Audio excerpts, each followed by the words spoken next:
wa kane igenekerezo rya 29 mu kakaro ubushikiranganji bw'ibidukikije uburimyi n'ubworozi bwahaye ikiganiro abanditsi n'abamenyesha makuru aho bwari buramutse bushira habona icegeranyo c'ivyaranguwe n'ubwo bushikiranganji mu kiringo c'umwaka. Rurema umushikiranganji w'ibidukikije uburimyi n'ubworozi akamenyesha ko ubushikiranganji arongoye bwaranguye ibitari bike mu gukingira ibidukikije mu burimyi n'ubworozi. Aho twovuga nka mugambi w'igihugu uvuga ngo umunwa wose uronka ico ufungura n'umufuko wose uronka amafaranga mu gushigikira abene gihugu ubaronsa ifumbire, ishwagara, imbuto zirobanuye z'ubwoko butandukanye nk'ibiharage, ibigori, ibiraya, umuceri hamwe n'imboga. Harashizweho kandi imirima y'akarorero aho abene gihugu baja hamwe maze bakarimira hamwe n'ibindi. Gutanga ingurane ku bene gihugu bikaba vyatumye haboneka umwimbu w'umusesekara. Nayo ngo kubijanye n'ubworozi ubushikiranganji bwarashizeho ibigo by'ubworozi aho twovuga nk'ikigo c'Ikaruzi hamwe n'ic'Igitega habayeho kandi n'umugambi wo kwimisha ku nshinge ibitungwa navyo ngo bikaba ari ukuri mu gihugu cacu.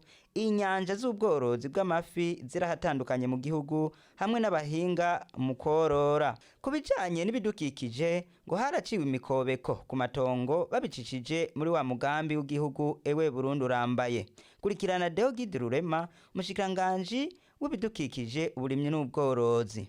Imigambi n'imigabo ya leta mvyeyi leta nkozi ibicishije mu bushikiranganji bw'uburimyi n'ubworozi n'ibidukikije kugwiza umwimbu kugira ngo abene gihugu bagire ubuzima bwiza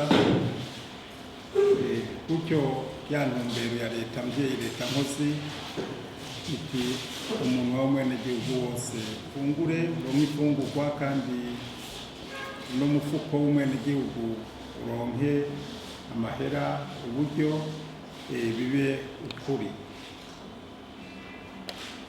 Ibyo rero kugira ngo tubishikeko nuko hari ibyangombwa turonsa abene gihugu na cane cane tutibagiye ifumbire kuko ifumbire ni ngombwa mu bijanye no kugwiza umwimbu. Umwaka rero twarashoboye kuronsa abene gihugu amatoni y'ifumbire angana ibihumbi 60 n'ibiro 850. Turaronsa ishwagara abene gihugu ingana n'amatoni yababa ibihumbi amatoni 14.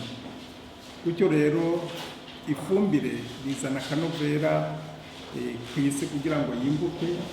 Ishwagara naho murabizi yuko igenda ikura ubukarihe kugira ngo naho nyene isi ibandanye igwira. Muri ibyo bijanye no kuronsa byankenerwa bene gihugu twarabaronkeje imbuto zirobanuye kandi zimbuka z'ubwoko butandukanye bw'ibiterwa.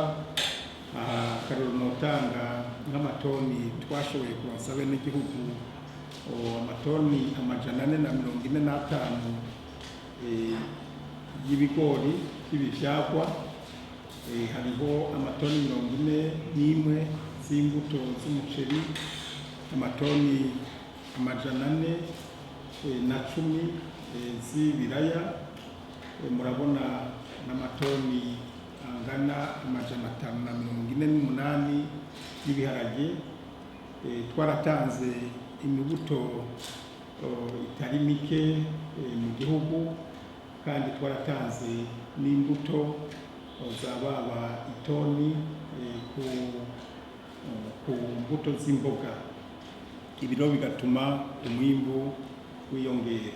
Nayo ko kibazo c'ikena ry'isukari yamenyesheje ko irondegwa na benshi ariko ko hari nabikika mukiza bakayikoresha mu kinyegero, ariko ngo ubushikiranganji bugiye gushiramwo uburyo bukwiye kugira ngo ico gisata cagugwe. Subira mu mutege yompi. Sosumo ivyigwa bitwereka yuko turi hagati y'imiliyardi 45 na 50 kugira ngo tuyungure tuyinabure twongere turime n'imirima.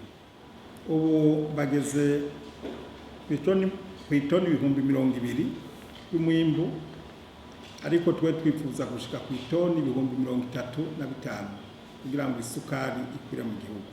Mbe ni kuko isukari ikena? Suko ari abantu bayikeneye gusa yo gushira muri kijya cayi na hehe? Oya, murabona aya mahinguriro akora inzoga za Brarudi, hariho uyu mugwiza atunga ndori arafise nawe arakora ibinyobwa bitandukanye.